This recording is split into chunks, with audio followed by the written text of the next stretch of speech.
आप सबका भी स्वागत है। आज की इस प्रेस कॉन्फ्रेंस में उच्च शिक्षा विभाग द्वारा बीते दिन सभी वाइस चांसलर को लेकर के एक बड़ी विस्तृत बैठक की गई, जिसमें कई सारे बहुत महत्वपूर्ण फैसले हमने लिए।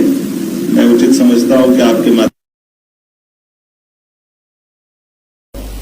आज की इस बैठक में हमारे पीएस जनसंपर्क मंत्री राघवेंद्र सिंह जी, कमिश्नर दीपक सिंह जी, कुछ पिछले समय जब मैंने प्रेस कॉन्फ्रेंस की थी तो हमने शासन ने जो नई शिक्षा नीति परिप्रेक्ष्य में जो निर्णय किए थे उसी को दोबारा नए साल के लिए जब हम जा रहे हैं तो पिछले सत्र की समीक्षा करते हुए कुछ बड़े निर्णय किए हैं। जैसे माननीय प्रधानमंत्री जी ने हमसे आह्वान किया कि हमको डिजी लॉकर को बढ़ावा देना चाहिए। इसी साल इसी महीने के आखिरी तक मध्य प्रदेश के 16 ही शासकीय विश्वविद्यालय में हम डिजी लॉकर की सुविधा देने के लिए कल हमने निर्णय लिया है कि हमारे अपने सभी विद्यार्थियों के लिए सभी प्रकार के दस्तावेज के लिए उनको जगह जगह जाके भटकने की जरूरत नहीं है। एक ही जगह पर डिजी लॉकर के माध्यम से वो जहां कहीं भी होंगे वो वर्तमान में अपने मार्कशीट हो, माइग्रेशन सर्टिफिकेट हो या डिग्री हो, उसी का अपने आप में डिजी लॉकर का लाभ लेते हुए वो इस सुविधा के बलबूते पर नई व्यवस्था से जुड़ करके अपना विश्वविद्यालय से सीधा संपर्क करने के बजाय अपने स्तर पर ही इसका लाभ लें।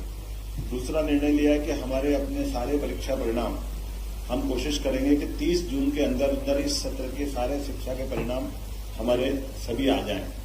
माननीय प्रधानमंत्री जी का दौरा है 13 तारीख को स्टार्टअप, माननीय प्रधानमंत्री जी का कार्यक्रम है इंदौर से स्टार्टअप नीति के अंतर्गत। तो उच्च शिक्षा विभाग के लगभग 3 लाख से ज्यादा विद्यार्थी इस कार्यक्रम को अपने अपने स्थान से बैठ करके इसके लाइव प्रसारण का हिस्सा बनेंगे, क्योंकि ये स्टार्टअप की योजना एक तरह से हमारे अपने प्रदेश के लिए यानी मुख्यमंत्री के आग्रह पर जिस प्रकार से योजना लॉन्च की गई है, हम उम्मीद कर रहे हैं कि नए नवाचार के लिए, नए नए खोज के लिए इस प्रकार की योजनाओं को न केवल विद्यार्थियों से सहभागी बनाना चाहिए बल्कि उसका समाज में भी नीचे तक प्रसार होना चाहिए। यही कारण है कि 13 तारीख के दिन सायंकाल माननीय मुख्यमंत्री और माननीय प्रधानमंत्री के माध्यम से हम पूरे प्रदेश के उच्च शिक्षा विभाग और बाकी विभागों के साथ तालमेल करते हुए इस दिशा में सीधा प्रसारण की व्यवस्था में हम सहभागी बनने जा रहे हैं। मैं उम्मीद कर रहा हूं कि हमारे अपने विभाग के अंदर, क्योंकि हमने कहा कि हमारे गुणवत्तापूर्ण शिक्षा के लिए अनुकूल माहौल प्रदेश में बनना चाहिए। यही कारण है कि नेक के दौरे के दरमियान हर एक महाविद्यालय अपनी ग्रेड में और उन्नति की ओर जाए, आगे बढ़े। इसीलिए हमने एक निर्णय किया है कि जिन जिन विश्वविद्यालय में प्राध्यापकों की कमी होगी हम चाहे उनको प्रतिनियुक्ति भी दें, लेकिन हम चाहेंगे कि सभी विभाग अपनी दक्षता के साथ शिक्षण की सुव्यवस्था स्थापित करें। इसी के कारण से जो हमारे विश्वविद्यालय लगातार सुधार की तरफ बढ़ रहे, ग्रेडिंग उनकी अच्छी आए। हम उम्मीद कर रहे हैं कि नेक के दौरे के पहले इस तरह का माहौल अपना बनेगा। रही पदपूर्ति की बात, तो पदपूर्ति के मामले में भी बैकलॉग सहित सभी पदों को भरने के लिए सभी विश्वविद्यालयों को निर्देश जारी किए गए हैं कि वो सभी अपने यहाँ के जितने भी पद हैं वो पदों की पूर्ति करें। शासन उनको मदद करने के लिए तत्पर है। हम उम्मीद कर रहे हैं कि हमारे जो पिछले साल के जो नई शिक्षा नीति के अंतर्गत प्रथम वर्ष के जितने भी पाठ्यक्रम के रिजल्ट आए हैं वो रिजल्ट की तरफ हम बढ़ेंगे, तो इसी आधार पर द्वितीय वर्ष का सिलेबस बनाते हुए हम सेकेंड ईयर की तरफ भी नई सेक्टर में और गवर्नमेंट सेक्टर में, दोनों सेक्टर में हम समान रूप से नई शिक्षा नीति पे आगे निकलने वाले हैं, आगे बढ़ेंगे। मैं उम्मीद कर रहा हूं कि जिस प्रकार का वातावरण बना है कि जीईआर सुधारने की दिशा में जो मध्य प्रदेश का उच्च शिक्षा विभाग लगातार प्रयास कर रहा था, इस वर्ष जो अभी तक के हमारे अनुकूल परिणाम आए हैं, राष्ट्रीय औसत से अब हम आगे जा रहे हैं। पिछले दो साल पहले तक हम इसका परसेंटेज 20% था, लास्ट ईयर 24 था। इस वर्ष जो राष्ट्रीय औसत 27% है, हम उससे को क्रॉस करने की स्थिति में पहुंच रहे हैं। उम्मीद कर रहे हैं आपके माध्यम से नई शिक्षा नीति को लेकर के हम जितने प्रकार से सोच सकते सभी विश्वविद्यालय के माननीय कुलपति, माननीय कुलसचिव इस बात पर सहमत है कि हमारे इंक्यूबेशन सेंटर हो या एक्सीलेंस सेंटर हो, ये लगातार गुणवत्तापूर्ण विश्वविद्यालय की शिक्षा में बहुत मददगार साबित होंगे। तो उस दिशा में आगे बढ़ना चाहिए। हमने अभी एक्सीलेंस सेंटर के लिए 3 विश्वविद्यालयों को और धनराशि देने का निर्णय किया है।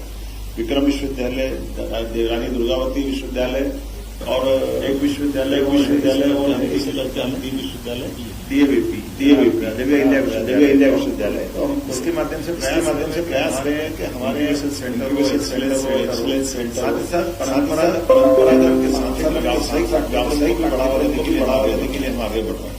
तो पीपीपी मॉडल पर हम हमारे मेडिकल के भी विभिन्न प्रकार के कोर्स खोलने के लिए आगे बढ़ रहे हैं। अभी मेडिकल कॉलेज पीपीपी मॉडल के लिए विक्रम विश्वविद्यालय का प्रस्ताव हमको मिला, जो चिकित्सा विभाग तक हम पहुंचाने जा रहे हैं। साथ साथ कृषि को लेकर के पिछले समय देवी अहिल्या विक्रम विश्वविद्यालय उज्जैन और रानी दुर्गावती विश्वविद्यालय इनने बीएससी एग्रीकल्चर को अपने यहाँ पाठ्यक्रम का हिस्सा बनाया और वहां उन्हें एडमिशन दिए थे। इस वर्ष 5 और विश्वविद्यालय देवी अहिल्या विश्वविद्यालय, बरकतुल्लाह विश्वविद्यालय भोपाल और अन्य जैसे शहडोल, छिंदवाड़ा, ये सब विश्वविद्यालय भी इस राह पे जाने के लिए आगे बढ़ रहे हैं। उम्मीद कर रहे हैं कुल मिलाकर के गुणवत्तापूर्ण शिक्षा के साथ साथ जो समाज उपयोगी और सबके लिए हितकारी ऐसा वातावरण, स्वस्थ वातावरण बने और उच्च शिक्षा का अपने आप में देश में हमारा मध्य प्रदेश का स्थान भी सुधरे, इसलिए हम लगातार प्रयास कर रहे हैं। आप सबके लिए पिछले दिन जो बैठक संपन्न हुई, उस बैठक में लगभग 16 विश्वविद्यालय के सभी कुलपति, सभी कुल सचिव, सबके साथ हमने लगभग 3 घंटे तक अपनी वर्चुअल मीटिंग की थी। उसी के निर्णय बताने की दृष्टि से आज बैठक थे। उम्मीद कर रहा हूं कि आपके सबके सहयोग से हम अपने लक्ष्य की तरफ भी आगे बढ़ेंगे और उच्च शिक्षा में और निरंतर गुणात्मक रूप से विकास करते जाएंगे।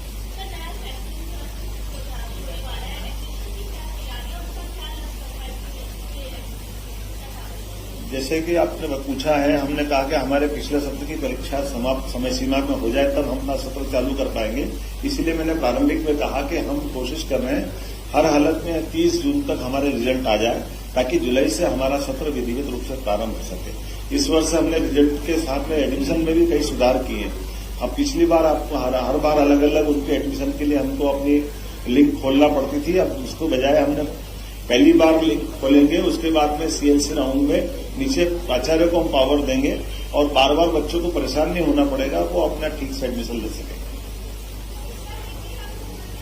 नहीं, राउंड तो होगा, लेकिन राउंड जैसे पुराने समय में होता था, बार बार लिंक खोल के हर बार बच्चों को आना पड़ता था, उसकी जरूरत ही नहीं पड़ेगी। जहां जहां सीटें वैकेंट रहेगी वो सीट वैकेंट देखते जाएंगे और अपने हिसाब से सीएलसी राउंड में बच्चे एडमिशन लेते चले जाएंगे। हाँ, 1 राउंड और 3 सीएलसी पंजीयन तो एक बार करेंगे, लेकिन उसके बाद फिर सब स्थानीय स्तर पर उनको एडमिशन के लिए ये मदद देंगे।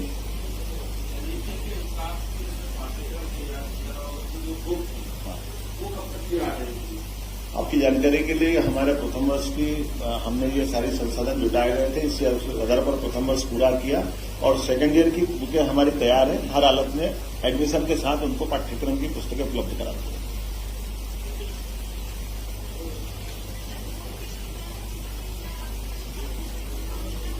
शासन गंभीर है, उसकी जांच करा रहा है, जैसा उचित लगेगा उसको निर्णय करेंगे।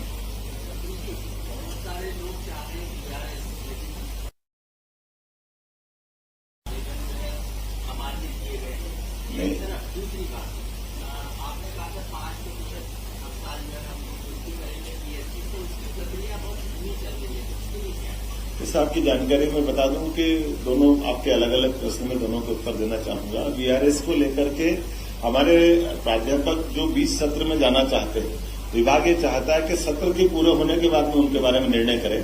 कहीं भी एकदम से जाने से हमारे यहाँ उस कॉलेज में बच्चों को पढ़ने की जो नुकसान होगा उसकी हम चिंता करने कारण से हम तुरंत एक्सेप्ट नहीं करते।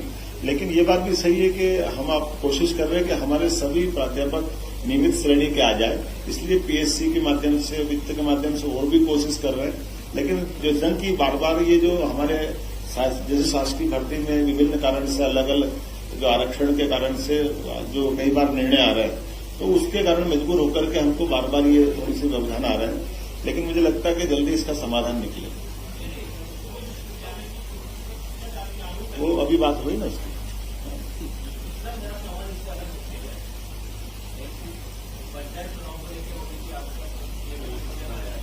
जैसे अभी आपने जानकारी दी होगी कि माननीय मुख्यमंत्री जी स्वयं इसमें स्पष्ट कर चुके हैं कि ओबीसी के बगैर हम कोई चुनाव नहीं चाहेंगे। सरकार का स्टैंड बता जा चुके हैं। यद्यपि अभी ये फैसले की पुनर्समीक्षा बाकी है, लेकिन इसमें पुनर्विचार याचिका लगा करके ही शासन आगे बढ़ेगा। शासन के लिए बहुत लाइन स्पष्ट है, माननीय मुख्यमंत्री ने स्पष्ट कर दिया, इसलिए हम सबके लिए इस पर दोबारा बोलना उचित नहीं।